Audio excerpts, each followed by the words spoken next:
Hello guys, I welcome you all for e-learning course of pharmaceutical chemistry for chapter radiopharmaceuticals and contrast media part 4. In earlier sessions we had discussed about background clearance regarding what is meant by radiopharmaceuticals and contrast media, again its applications. Also we had learned about its examples. In this session we will learn about measurement of radioactivity and other tools. Let's see one by one how it is measured. Radioactivity is spontaneous emission of radiation in the form of particles or high energy protons resulting from a nuclear reaction, right? A substance that contains unstable atomic nuclei is considered to be radioactive. To be radioactive, the substance has to be unstable atomic nuclei. This is the first criteria. Okay, radioactivity is measured in disintegrations per seconds and its unit of measure is becquerel, that is BQ, in honor of the physicist Henry Becquerel, who discovered the spontaneous emission of radiation from uranium in 1896. The method employed for the detection and measurement of radioactivity are dependent upon the nature and energy of the radiation emitted. Let's see how it is measured. Measurement of radioactivity is detecting ionizing radiation such as alpha, beta particles and gamma rays using the ionization effect produced in Geiger-Müller tubes. Okay. To measure the radiations of alpha, beta and gamma particles, many techniques involving detection and counting of individual particles or photons are used. The methods selected for the measurement of radioactivity depends upon the extent of energy dissipation and penetrability of radiation. Or in easy language, we can say the method employed for detection and measurement of radioactivity are dependent upon nature and energy of the radiation emitted from source. Okay, let's see examples. Gas ionization devices. There are six examples. First, ionization chambers. Second, proportional counters. Third, Geiger-Müller counters. It is very famous example. Fourth one, scintillation counters. Fifth one, autoradiography. And sixth one, radiostat detectors. Let's see one by one each of these tubes. First, ionization chambers. They are available in various shapes and sizes. Okay, an ionization chamber consists of chambers filled with gas and fitted with two electrodes kept at different electrical potentials, positive and negative potentials, and measuring device to indicate the flow of electric current. See over here, the measuring device is connected to digital platform to show the reading. Okay, radiation brings about ionization of gas molecules or ions which cause emission of electrons. Radiation brings about the ionization of gas molecules. It will bring about ionization. Okay, positive and negative charged ions get produced over here due to radiation, so which causes emission of electrons, which in turn reveals the changes in electrical potential so as to change potential differences, and this will be detected by digital device. Next, proportional counters. They are modified ionization chambers in which an applied potential ionization of primary electrons causes production of more free electrons. Remember, in ionization chamber they only uh, try to do ionization of gas molecules. Here we produces more free electrons which gets carried to the anode. Okay, for each primary electron liberated, much more additional electrons gets liberated. The current pulse through electrical circuit is greatly amplified. The voltage range over which the gas amplification ionization occurs is called the proportional region. I repeat this sentence: the voltage range over which the gas amplification, that is meant by gas ionization, occurs is called proportional region. and the counters working in this region are called as proportional counters. This is very easy. Next, Geiger-Müller counters. Okay. The Geiger counter is an instrument used for measuring ionizing radiation. It detects ionization radiation such as alpha particle, beta and gamma rays using the ionization effect produced in Geiger-Müller tube, which is connected to Geiger-Müller counter. Okay, let's see its principle. First, a Geiger counter consists of Geiger-Müller tube. This sensing element which detects radiation. Here in both the figures they have shown how its parts, working components of a Geiger-Müller counter. Okay, in Geiger-Müller counter, pulse counting electronics are shown. Here at right hand side, detector is showing. At the bottom of detector, the source is placed. Okay, a Geiger counter consists of Geiger-Müller tube, the sensing element which detects radiation. Okay, Geiger-Müller tube is filled with an inert gas. Inert means it doesn't have any effect, such as helium, neon or argon at low pressure, to which high voltage is applied. Tube briefly conducts electrical charge when a particle or photon of incident radiation makes the gas conductivity by ionization. Here in second figure they have shown cathode, anode.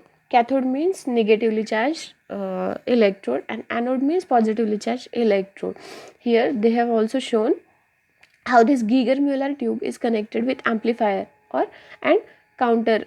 Okay, again the window penetrated by radiation. This window is kept for penetration by radiation, and this Geiger-Müller tube is filled with what? Argon gas. Okay, a particle or a photon of incident radiation makes the gas conductive by ionization. Tube briefly conducts electrical charge when a particle or photon of incident radiation makes the gas conductive by ionization. So, the Geiger counter is an instrument used for measuring ionizing radiation, detects the alpha, beta particles, gamma rays using ionizing effect produced in Geiger-Müller tube. It is perhaps one of the world's best known radiation detecting instrument. Let's see its working. Radiation. Here in figure they have shown two types of particles, right?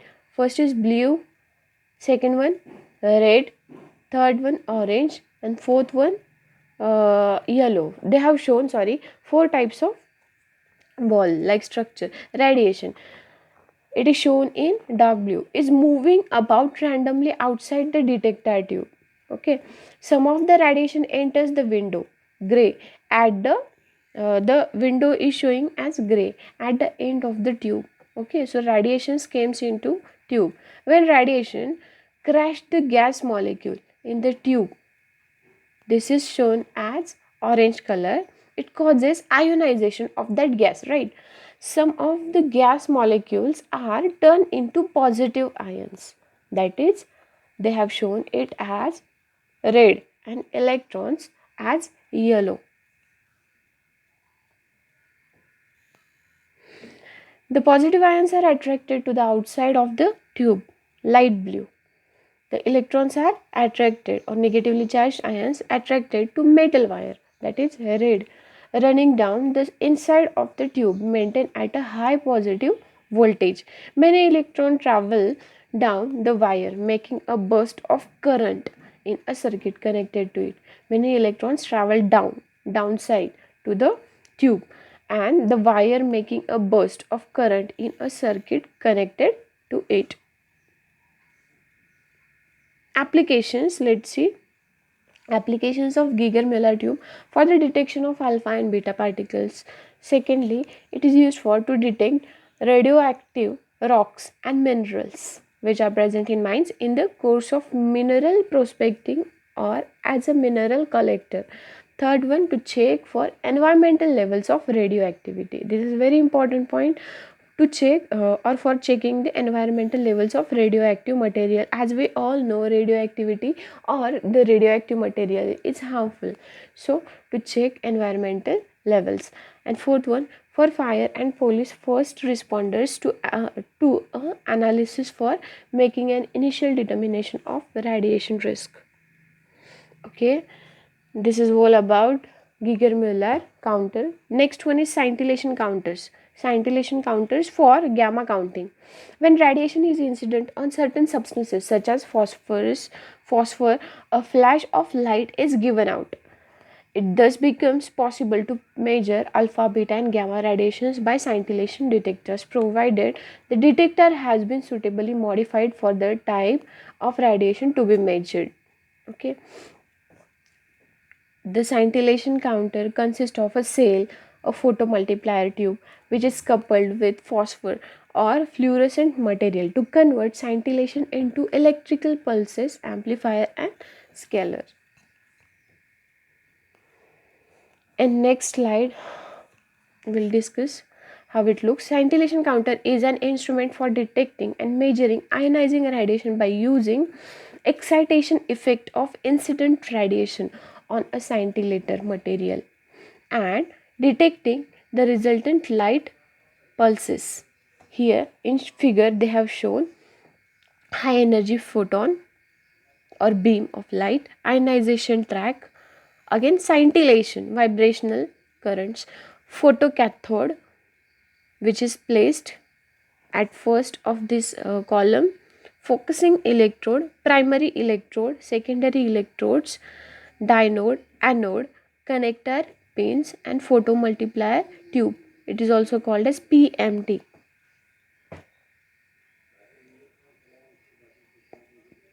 Structure of scintillation counter. It consists of a scintillator which generates photons in response to incident radiation. Here in scintillation counter they produces photons. A sensitive photomultiplier tube PMT, which converts the light to an electrical signal and electronics to process this signal.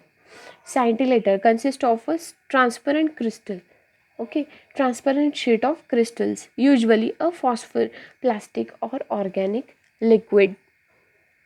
Principle: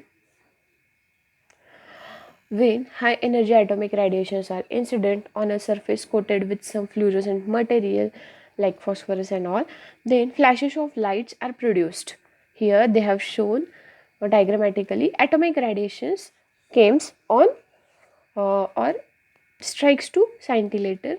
It then gets to photomultiplier tube. Next, counting or counter. It goes to counter area. Okay, this is scintillation head or principle. Application: scintillation counters are used to measure radiation in variety of applications, including handheld radiation survey meters, personal and environmental monitoring for radioactive contamination, medical imaging, radiometric assay, nuclear security and nuclear plant safety also. Again, it is useful for scintillation counters designed for freight terminals, border security also, ports, weight bridge applications, scrap metal yards and contamination monitoring of nuclear waste. It is very much important application of this counter. It is used as contamination monitoring of nuclear waste. Next and last part, this is radio opaque contrast media. Radio opaque substances are those compounds, both inorganic and also organic. Because we are dealing here with both type of materials, which are having the property of casting a shadow on X-ray films.